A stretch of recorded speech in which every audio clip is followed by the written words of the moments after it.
অল্প টাকায় ঘরে তৈরি করলে অনেক টাকার জিনিস হয়ে যায়। যেমনটা দেখুন, টমেটোর এখন দামটা অনেক কম, তো আমি এখানে 2 বয়ম টমেটো সস তৈরি করেছি, যেটা বাজার থেকে কিনে আনতে গেলে আপনারা হিসাব করুন, কারণ আমি তো তৈরি করেছি ঘরে।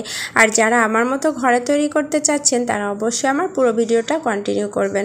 আসসালামু আলাইকুম, কেমন আছেন সবাই? আশা করি সবাই নিশ্চয়ই বুঝতে পেরেছেন আজকে আপনাদের কি দেখাতে যাচ্ছি। এখানে আমি অনেকগুলো টমেটো নিয়েছি টমেটো সস করার জন্য, যেটা কিনা আমি সারা বছরের জন্য সংরক্ষণ করে রাখবো।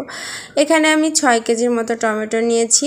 তো এই টমেটোগুলোকে বোটাগুলো ছাড়িয়ে সুন্দর মতো ধুয়ে এখন মুছে নিচ্ছি, কারণ টমেটোর গায়ে কোনো রকমের পানি রাখা যাবে না। আর এই যে টমেটোগুলোকে এখন 4 কোনা করে কেটে নিচ্ছি। আর এই টমেটোর ভেতরে যে সাদা অংশটা থাকবে এটা কিন্তু সিদ্ধ হতে চায় না, তো এই অংশটা ফেলে দিতে পারলে অনেক বেশি ভালো হয়। তো এই তো আমি এগুলোকে সুন্দর মতো কেটে একটা পাতিলের মধ্যে নিয়ে নিচ্ছি।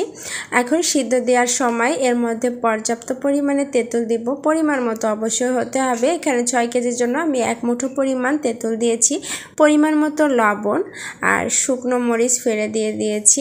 তো অনেকে আছেন এখানে রসুন আদা ব্যবহার করেন, তো ওইটার এক রকমের স্বাদ আসে আর এইটা হবে দোকানের মতো স্বাদের। তো আমি এই 3টা উপকরণ দিয়ে এখন টমেটোগুলোকে সিদ্ধ করে নিচ্ছি। আর এখানে কোনো রকমের পানি রাখা যাবে না, তাহলে কিন্তু টমেটো সসটা ভালো থাকবে না বেশি দিন।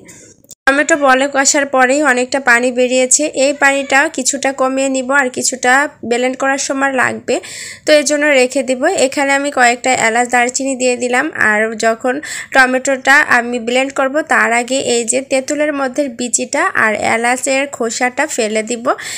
এইগুলো ফেলে দিলে ব্লেন্ড করতে সুবিধা হবে এই আর কি।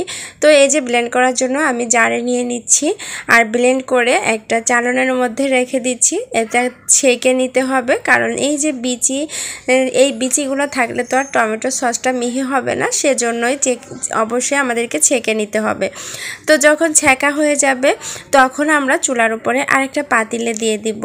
আর পাতিলে দিয়ে যখন বলক আসবে তখন দিয়ে দিব পরিমাণ মতো চিনিটা অবশ্যই নিজেদের স্বাদ মতো দিতে হবে। আমি চেষ্টা করেছি দোকানের মতো যে স্বাদটা থাকে যেমন মিষ্টিটা সেরকমের রাখার, কারণ বাচ্চারা খেতে গেলে কিন্তু বাহিরেরটা কম্পেয়ার করে, তো সেজন্যই কিন্তু সেটা মাথায় রেখে আমি সব কিছু দিয়ে দিচ্ছিলাম।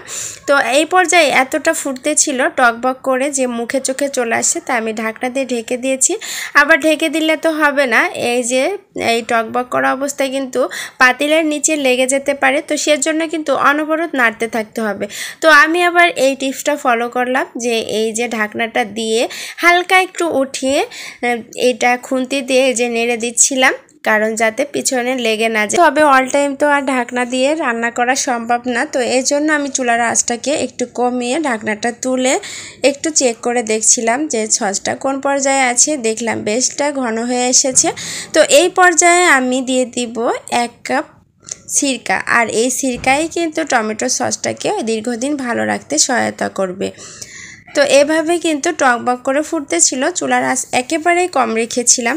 আর আমি একটা পেজে একটু তুলে দেখছিলাম যে সসটা কতটা ঘন আছে। তো তারপর আমি লাস্টে দিয়ে দিব এখন বেঞ্জুইন পাউডার, যেটা কিনা সারা বছর এই সসটাকে ভালো রাখতে সহায়তা করবে। তবে এই বেঞ্জুইন পাউডারের পরিমাণ একেবারেই কম দিতে হবে, একদম 1 টেবিল চামচের 4 ভাগের 1 ভাগ দিয়েছি বলতে গেলে। এখন ঠিক 10 সেকেন্ডের মতো এটা নেড়ে চেড়ে আমি এই সসটাকে নামিয়ে নিব। দেন সসটা ঠান্ডা হলে অবশ্যই কাঁচের জারে সংরক্ষণ করব এবং সারা বছর নিজের পছন্দ মতো খাবার দিয়ে মজা করে পরিবেশন করে খেতে পারবো। তো আজকের ভিডিওটা আপনাদের কাছে কেমন লাগলো? নিশ্চয়ই আপনাদেরও এই সসটা তৈরি করতে উৎসাহ জাগবে। তো যারা এখনও সস তৈরি করেননি অবশ্যই করে নেবেন। আজকের মতো এ পর্যন্তই, আল্লাহ হাফেজ।